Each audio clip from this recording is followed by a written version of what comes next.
Boa noite, meus amados irmãos. Como é bom poder se reunir com vocês, cultuar a Deus, adorar o Senhor. Como é gostoso poder viver esses momentos todos os domingos, não é? Às vezes o domingo do crente ele é meio corrido, né? Sai da EBD, quando recebe alguém em casa, e aí já tem que vir mais cedo antes do culto e é aquela correria. Mas hoje eu vim ali no carro, e aí eu vi as pessoas na calçada, ali, conversando, esperando o domingo passar. E eu comentei com o Gleison, né? Como é vazio o domingo de um ímpio, né? E o nosso domingo, apesar desse, como diria algum teólogo, estresse dominical, nós temos a expectativa de que Deus vai fazer algo, que Deus vai falar com a gente vai tocar no eterno, nós vamos ser desafiados, animados, consolados pela palavra, vamos ser edificados ao ver os irmãos. Então é muito bom ser crente e viver isso todos os domingos, até chegar no domingo que nunca mais terá fim, quando estaremos na presença do Senhor.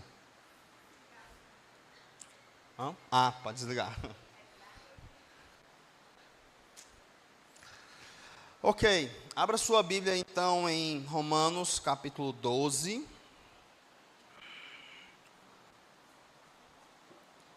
Romanos 12, verso 8.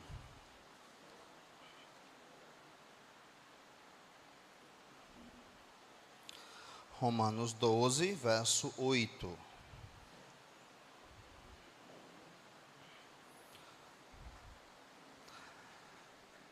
Nós estamos expondo primeiro aos Coríntios, e aí chegamos nos dons, e decidimos então falar de todos os dons que tem na Bíblia.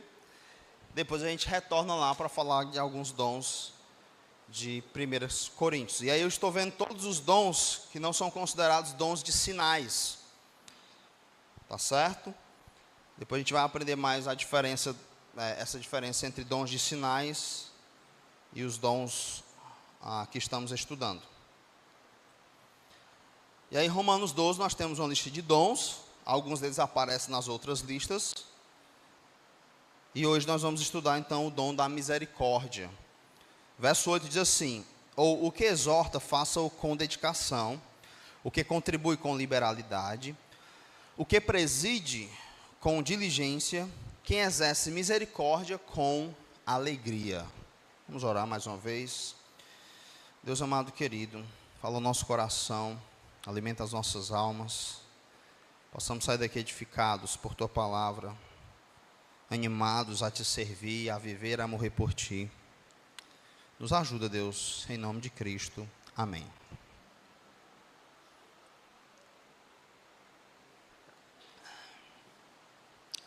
Vamos recapitular os dons, para ver se os irmãos já descobriram o seu dom, né? Eu vi que na última vez que eu perguntei, alguns irmãos não tinham dom, não sabiam qual era o seu dom. E aí eu disse, procura aí os pastores e tal, para pedir ajuda, para você descobrir o seu dom. Alguém procurou aí, pastor Vladimir? Procurou, né? Ótimo, é isso aí, vamos que vamos. Então, os dons que a gente já estudou, foi o dom de ensino, que nós vimos também como, acredite-se que ele é o mesmo dom de palavra de sabedoria, alguns vão diferenciar, mas alguns teólogos acreditam que é o mesmo da palavra de sabedoria e conhecimento, mestre, ou junta tudo que é a ideia do pastor mestre, lá de Efésios 4. Serviço, outro dom que a gente viu, que é o mesmo dom que aparece ajuda e socorro, tá certo? A gente viu o dom de exortação, e aí lembra que a exortação é a ideia de animar, vai ser muito parecido com o dom que a gente está vendo, vai ver hoje aqui, tá certo? A fé, contribuição, governo, né, que foi o último que a gente estudou, que aparece em algumas traduções como presidir, tá certo? E a gente está vendo como Deus tem abençoado a sua igreja com esses dons. Então, algumas premissas para a gente não esquecer. Todo crente tem pelo menos um dom. Então, a cada um o Espírito Santo dá um dom. Então, alguns crentes têm mais de um dom, mas nenhum crente não tem nenhum dom. Então, todo crente tem pelo menos um dom. Quem dá o dom é o Espírito Santo, conforme ele quer. Tá certo? Então, eu lembro que eu já chorei pedindo assim a Deus para cantar, tipo o irmão Alex. Tem a voz dele para eu cantar aquela música lá, né? Autor da minha fé. Mas o Senhor não ouviu minha oração. Tá certo? Mas, enfim. Então ele vai dar o dom que ele quiser a cada um. Já o meu irmão Márcio, né, ele tanto prega como canta. E ainda tem um jeito de animador de palco. Eu queria muito fazer aquilo, mas não é a minha praia não. Enfim, tenho que me contentar com o que eu tenho. E me alegrar nisso. Então é o Espírito que dá. O objetivo primário do dom é o quê? Edificar a igreja. Tá certo? Infelizmente, às vezes o dom ele vai ser usado para promoção própria. Né? Em Corinto, a grande guerra era essa. E qual era o dom que dava mais promoção, ou que evidenciava que você estava cheio do Espírito? Dom de línguas. E aí ficava aquela confusão lá, todo mundo querendo falar em línguas e tal. A gente ainda vai estudar esse dom, tá? Então, dom é uma capacidade dada pelo Espírito Santo que visa edificar a sua igreja. Ok? Então é algo que o Espírito Santo dá. Aqui é preciso entender, por exemplo, o dom de ensinar. Às vezes você tem a capacidade ou o talento de ensinar. Você se converte, nem sempre você é um bom professor ensinando a Bíblia. Entende? Às vezes você... E quando você ensina bem lá, se converter e continua ensinando bem, e se torna um professor na igreja, ou um pregador, o que houve, né? O talento se transformou em dom? Não, o que vai acontecer é que agora o Espírito Santo, ele capacita você de tal forma, usando esse ensino para edificar a igreja. É essa a diferença. Por isso, você pode pôr digamos, existem grandes teólogos que nem creem em Deus. É até contraditório, né? Escrevem boas teologias e tudo, mas o Espírito não usa isso para gerar edificação na sua igreja. E às vezes você vai pegar alguém que não tem tanta habilidade, não tem tanto desempenho, digamos assim, e ele vai edificar muito a igreja do Senhor com o seu dom, porque é o Espírito Santo que capacita. Aí lembra que há uma atuação do Espírito. Eu posso ser o melhor pregador do mundo, se o Espírito não agir, não aplicar o que vocês estão ouvindo agora no coração de vocês e edificar a vida de vocês através do dom que Ele me deu, nada acontece. Você vai entrar aqui e vai sair do mesmo jeito. Então dependemos inteiramente da ação do Espírito. É o que a gente chama tem um pastor físico, eu aqui no caso, e tem um pastor espiritual, que é quem vai fazer a obra na sua igreja e gerar essa edificação através do dom que Ele deu a mim para ensinar a vocês. Por isso, nunca acreditem na capacidade humana, achando que... E aí você rejeita o Espírito Santo, nós dependemos inteiramente dele, tá certo? Então vamos lá. Hoje nós vamos ver então o dom da misericórdia. Como é que é, o que seria isso, como é que é esse dom aí na prática? Misericórdia é a capacidade especial de ministrar aos que sofrem. Então a pessoa está sofrendo com a enfermidade, uma angústia muito grande. E aí eu estava pensando sobre esse dom, como ele como ele precisa ser exercido na atualidade. Porque as pessoas, de uma forma geral, estão doentes mentalmente. Então você vai ver um número grande de pessoas sofrendo de ansiedade, angústia, medo, depressão. E elas estão se trancando nesse mundo de sofrimento e não conseguem sair dele. E precisam das pessoas com esse dom para poder ajudar essas pessoas. Então esse dom, ele é como se fosse uma compaixão. A ideia da compaixão é se colocar no lugar do outro. Lembra de Hebreus 13:3? Ele vai dizer que nós temos que lembrar dos encarcerados como se estivéssemos encarcerados com eles, dos que sofrem maltratos, como se nós mesmos estivéssemos sofrendo esses maltratos. Pegou a ideia? Então não é uma oração sem sentimento. Não é uma oração que você não se envolve com a dor do outro. Você se identifica com a dor do outro. Você sofre, você chora com os que choram. E aí, esse seria então o dom da misericórdia. Esse dom trabalha junto, acredito, né? Esse dom trabalha junto com o socorro, com a exortação e contribuição. Também, às vezes, você vai ajudar as pessoas de forma misericordiosa, financeiramente também, vai cuidar delas. Então, eu conheço pastores, por exemplo, que fizeram quartos em sua casa para cuidar de pessoas. Porque vocês vão concordar comigo que às vezes tem pessoas que até que elas consigam caminhar sozinhas, elas não podem viver sozinhas. E aí você traz a pessoa para perto para cuidar dela. E aí você chora com ela, você conversa com ela, você acompanha a dor dela até que ela saia desse estágio muito perigoso. Então, no dicionário, misericórdia significa o seguinte: é ter a capacidade de sentir aquilo que a outra pessoa sente. Aproximar seus sentimentos de alguém, ser solidário com as pessoas. Então, a ideia é olhar para a miséria da pessoa e ter misericórdia. Pensando em como Deus faz em relação a nós, crentes, com a sua misericórdia, a ideia da misericórdia é como se fosse a não justiça de Deus. Então, Deus ele vai trabalhar com duas mãos aqui, digamos. Em uns ele aplica a justiça justa, e em outros ele aplica a sua misericórdia. Ele olha para a nossa miséria, em vez de aplicar a sua justiça e nos mandar para o inferno, ele aplica a sua misericórdia, recheado da sua graça, que é o favor imerecido. Então, novamente, todo cristão deve exercer misericórdia, mas nem todos têm esse dom. Então a gente pegou essa ideia em todos os dons. Aí eu queria abrir um parênteses aqui para você tomar cuidado, para você não querer fazer tudo na igreja. Não, eu só sirvo o Senhor de fato se eu estiver fazendo tudo. Você vai conseguir? Você vai conseguir fazer tudo bem direitinho? Não vai.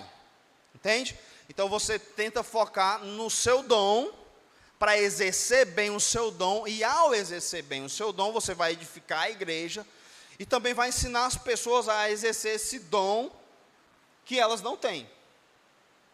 E elas vão servir melhor ao Senhor. Mas toma só cuidado para não querer virar um ativista, um trabalhador de Deus, que agora tem que estar em tudo, fazer tudo, e aí atropela, acaba fazendo mal feito, e nem desenvolve bem o seu dom, porque você está tão atarefado.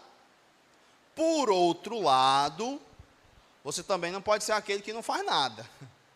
Então, se Deus te deu um dom, exerça esse dom. Trabalhe duro nisso. Gaste seu tempo nisso. Gaste sua vida nisso, servindo ao Senhor, para edificar a igreja do Senhor.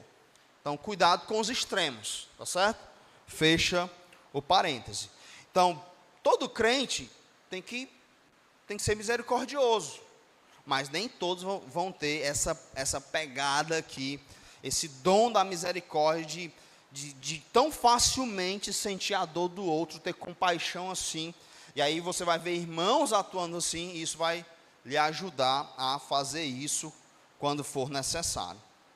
Então, sendo assim, como nem todos têm esse dom, o Senhor abençoou sua igreja, dando esse dom para que alguns que irão ensinar a igreja a ter misericórdia e ajudar os que sofrem.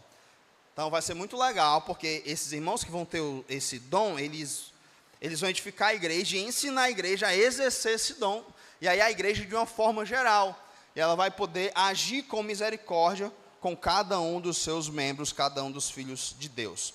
Abra sua Bíblia aí em 2 Coríntios, capítulo 1, versos 3 e 4. gente vai aprender algo lá sobre essa ideia.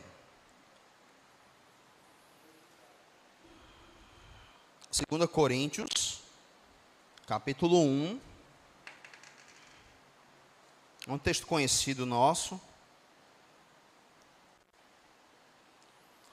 Diz assim: bendito seja o Deus e Pai de nosso Senhor Jesus Cristo, o Pai de misericórdia e Deus de toda consolação.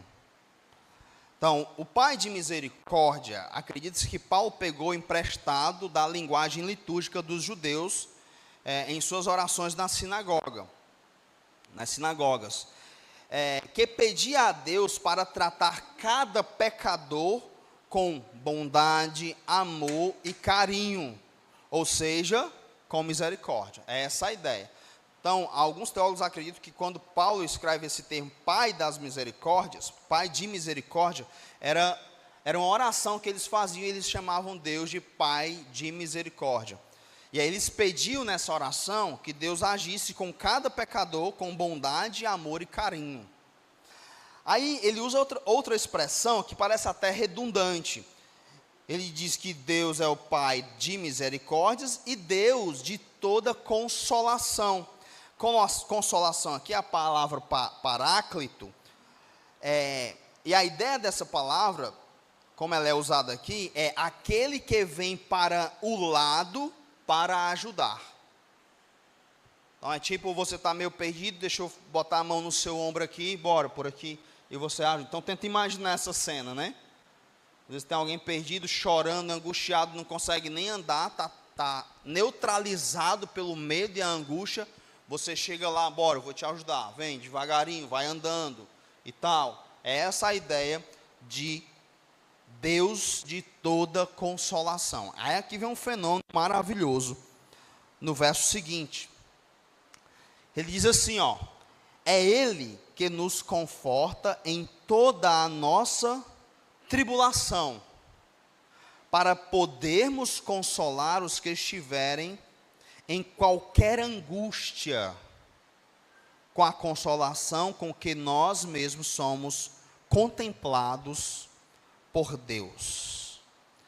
Então, Deus consola e exerce misericórdia, usando alguém com dom de misericórdia. Então, é um fenômeno incrível. Eu fico encantado com a sabedoria de Deus e como Deus planejou a igreja. Porque a pessoa foi alvo da misericórdia e consolo na sua tribulação e angústia.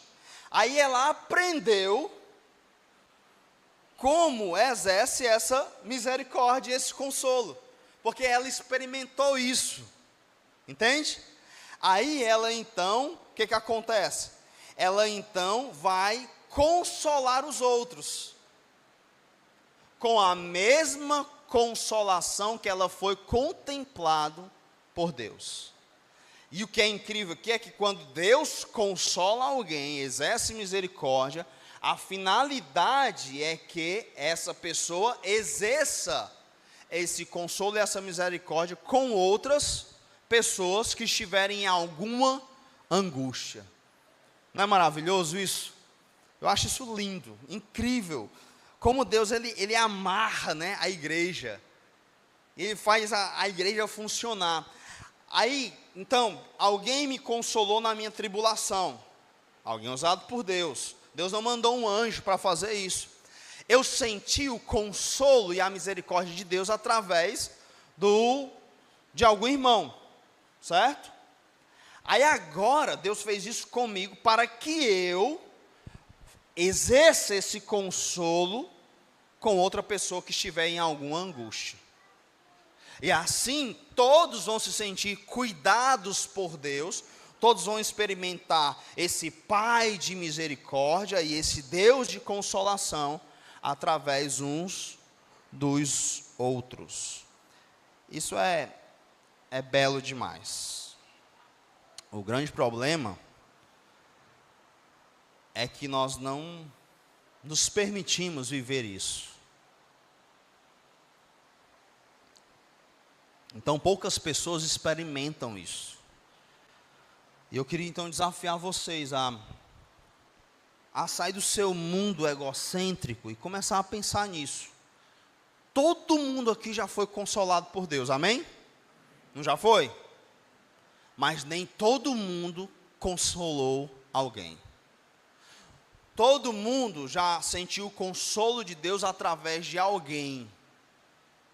Mas nem todos foram esse instrumento de consolo para alguém.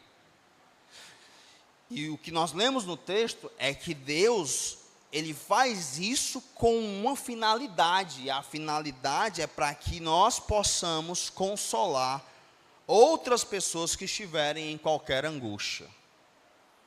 Então tenta sair do seu mundo, né? Às vezes quando a gente fala algo como isso aqui, vai desenvolvendo um tema desse, geralmente o nosso coração egoísta, ele começa a pensar assim, pastor, é muito bonito, ninguém age com misericórdia comigo, ninguém me consola, eu já sofri, vivi minha angústia, eu vivo sozinho, as pessoas nem falam comigo e tal, ninguém se importa comigo, aí você fica com essa autocomiseração, né? Só que você nunca pensa, eu estou fazendo isso com alguém? Eu estou me tornando acessível? Eu estou me importando com as pessoas? Às vezes eu ligo ou mando mensagem para as pessoas, para elas se compadecerem da minha dor, terem misericórdia de mim. Mas eu ligo para alguém que está com dor, para alguém que está angustiado. Meu irmão, eu percebi você tão triste. Como é que você está? Posso orar por você? Sentir a dor dele, a dor do outro, ter essa empatia, esse amor de fato. Mas às vezes não, você vive na igreja como um estranho. A igreja nem fede nem cheira para você. Se tem alguém sofrendo ou não, isso você vive indiferente a isso. E eu sei, se você se enquadra nisso, eu sei o quanto você sofre, porque deve ser muito ruim viver assim. É muito gostoso, irmãos, viver assim em comunidade, chorar com os que choram, se alegrar com os que se alegram, sentir a dor do outro. Isso é incrível. É algo gostoso demais de se viver. Mas alguns vivem a parte da igreja e não se permitem viver isso. Então tentem mudar essa postura egoísta. Se lance, se permita, deixe as pessoas verem as suas fragilidades. Talvez você esteja aqui pensando assim agora, pastor, o senhor não sabe o quanto eu já sofri em igreja, não é? O quanto eu já conheci gente falsa dentro da igreja e tal. Eu tenho 30 anos de crente, vocês acham que eu não sei não o que é isso? Vocês acham que eu já machuquei pessoas? O que vocês acham? Inclusive vocês. Já errei, não é? Pessoas já me machucaram? Já. Eu até conto que eu estava no lanche, aí tinha uma janela aqui, aí 2 amigos meus desse lado, eu lanchando aqui, e aí os 2 falando mal de mim. Aí eu escutei e disse, aí, bem pertinho assim de mim. Estão falando mal de mim bem pertinho assim, que é isso? Então, já vivemos muitas mágoas. Deixa eu contar uma coisa para vocês. Quando eu vim aqui pastorear no Maracanãú, então eu vivi na minha antiga igreja durante 15 anos, cuidando da mocidade, durante 10 anos e tal. E aí eu vim para cá. Quando eu decidi vir para cá, sem exagero, todos os dias eu chorava no meu quarto, imaginando como os jovens que eu cuidava iriam ficar. Então chorava e colocava a vida diante de Deus. E aí a gente vinha de moto, a Raquel vinha chorando na moto, lá de Fortaleza até aqui, com saudade dos irmãos. E na minha cabeça, eu nunca mais faria amizades como as que eu tinha lá.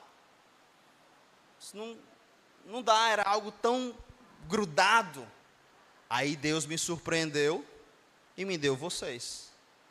E hoje eu penso exatamente a mesma coisa a respeito das minhas amadas ovelhas, dos meus amados amigos, irmãos em Cristo. E eu tenho que parar de falar, senão eu vou chorar. Mas Deus me surpreendeu. Deu pessoas assim na minha vida que, nossa, eu morro por elas sem pestanejar. Tranquilamente. Tem uns que eu tenho que me esforçar. Para morrer por esse daqui, Senhor, vai ser difícil. Tá? Por esse daqui é de boas. Então, viver traições, decepções, isso sempre vai acontecer porque nós somos pecadores.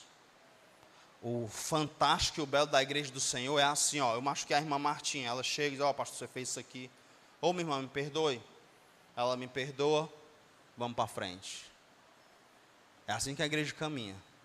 É assim que relacionamentos profundos nascem, não é não? Porque a gente é como porco espinho, se a gente se unir, a gente se espeta.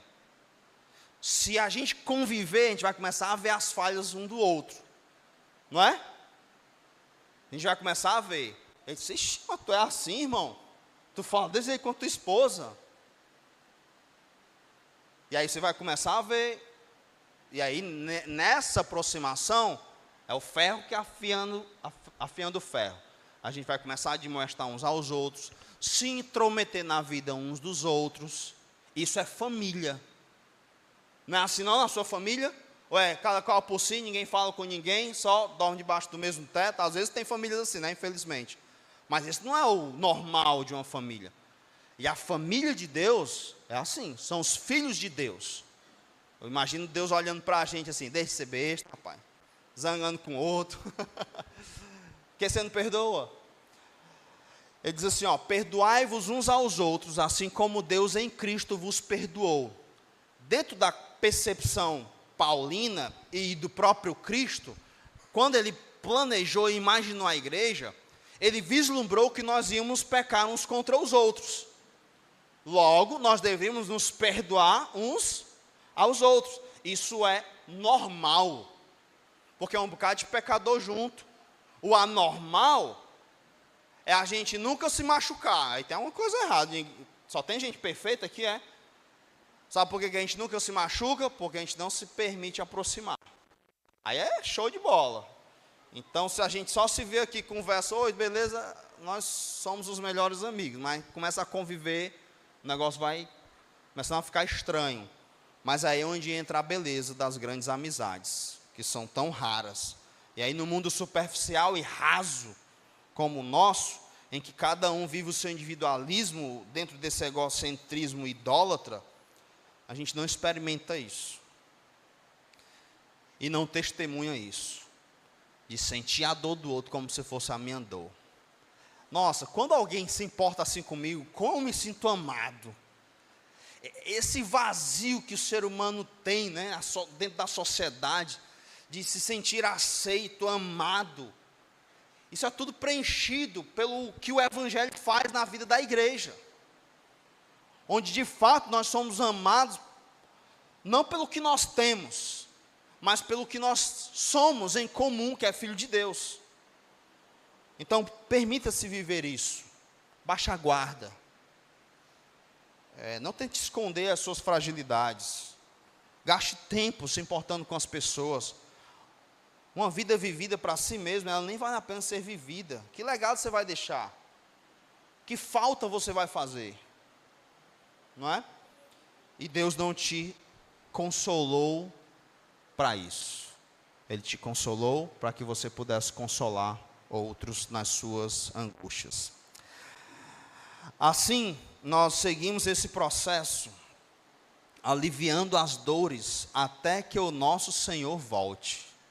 É incrível, como Deus planejou tudo.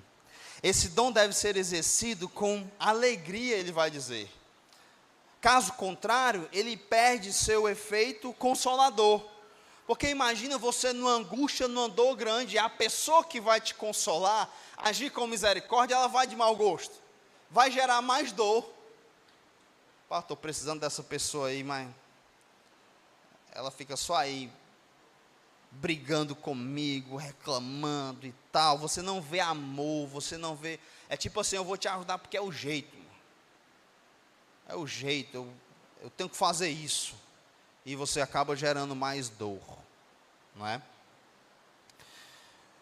Mateus 5:7 vai dizer assim: bem-aventurado, felizes os misericordiosos, porque alcançarão misericórdia. Eu olho para esse dom da misericórdia, que ele diz que tem que ser exercido com alegria, e olho para esse texto, eu vejo um ciclo de alegria em torno desse dom. Então, por ser misericordioso, Deus diz que você é feliz. Bem-aventurados os misericordiosos, felizes os misericordiosos. Eu tenho que exercer a misericórdia com alegria.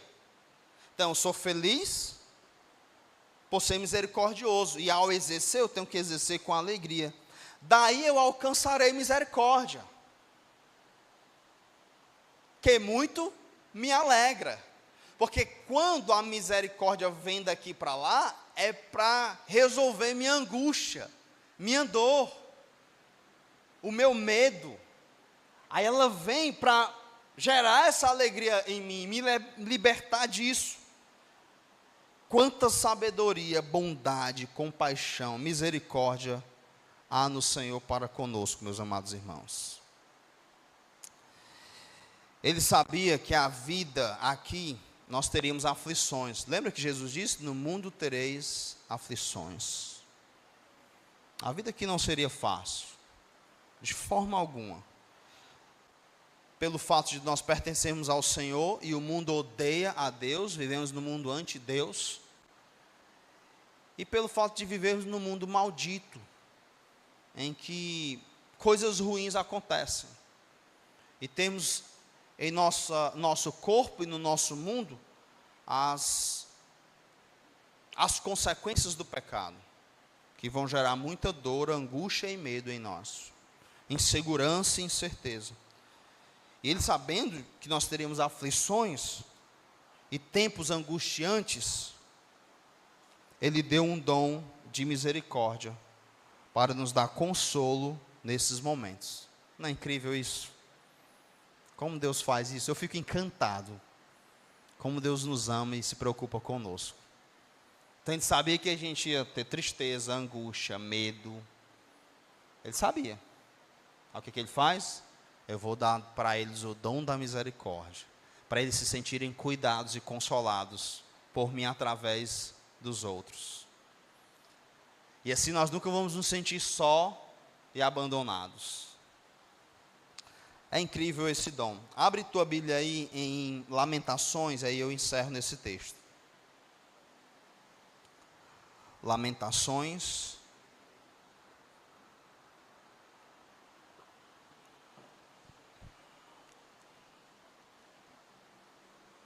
Capítulo 3.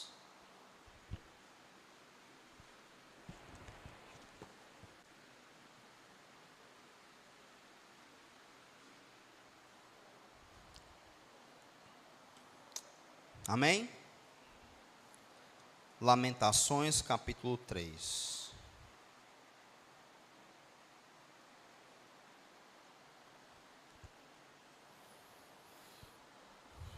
O contexto aqui é Jeremias abrindo seu coração para Deus, dizendo quanto ele está sofrendo. Então, Jeremias, ele viu quando Israel foi invadido pela Babilônia. Ele viu, eles fizeram um cerco, né? Então não entrava mais comida. E eles começaram a passar fome. E as mães combinavam umas com as outras que o primeiro filho que morresse, elas comeriam de tanta fome. Então, imagina um cenário de guerra, ele viu isso. Aí no capítulo 3, ele vai descrever o seu sofrimento, a sua angústia. No verso 1, ele começa dizendo assim, eu sou o homem que viu a aflição pela vara do furor de Deus. E aí ele vai descrever de forma poética e como ele sofreu, como ele via Deus como alguém que estava perseguindo ele em meio a esse sofrimento. Aí ele vai concluir, dizer como ele está, como está o seu íntimo, diante de tanto sofrimento, de lembrar desses sofrimentos, do que ele viu ali, pós-guerra, né? Ele diz assim, verso 17, afastou a paz da minha alma, esqueci-me do bem, então disse eu, já pereceu a minha glória, como também a minha esperança no Senhor. Já pensou? O homem estava desesperado. Pereceu a minha glória, como também a minha esperança no Senhor. Lembra-te da minha aflição e do meu pranto, do absinto e do veneno. Minha alma continuamente os recorda e se abate dentro de mim. Então parece que ele ficava lembrando o que ele tinha visto, aqueles flashes, né? Que não sai da sua mente. Acredita-se que quando alguém passa por um trauma ou pós-guerra, é possível ele ter o que a ciência chama de hematidrose, que são milhões de microhemorragias de um estresse pós-guerra, que foi o que aconteceu com Cristo no Getsemane.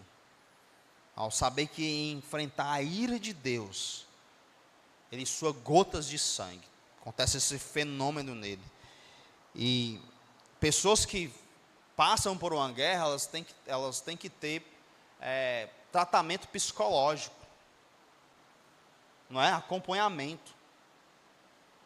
Aliás, a psicologia, historicamente, pensando aí, ela cresceu muito após a Segunda Guerra Mundial, porque muitos pastores foram para a guerra e eles não sabiam como resolver isso. Eram muitas pessoas vindo da guerra destruídas, e a igreja não soube como lidar com isso. Começou a enviar as pessoas para profissionais da psicologia, para ajudá-los a lidar com essa questão. Então, é de fato algo aterrorizante. E Jeremias viveu isso aqui. Ele está então desesperado, diz, minha esperança no Senhor já era. Minha alma se recorda continuamente disso aí, e ela se abate dentro de mim. Aí ele vai diz no verso 21, quero trazer à memória o que pode me dar esperança. Quero trazer à memória o que pode me dar esperança. E aí ele vai listar as coisas que podem dar esperança a ele. Consolo, livrado dessa angústia. Então quando ele lembra da guerra, ele tem que lembrar de outra coisa. Porque quando ele lembra da guerra, ele perde a esperança em Deus, e a alma dele se abate, e aí ele diz, não, eu não posso ficar lembrando disso.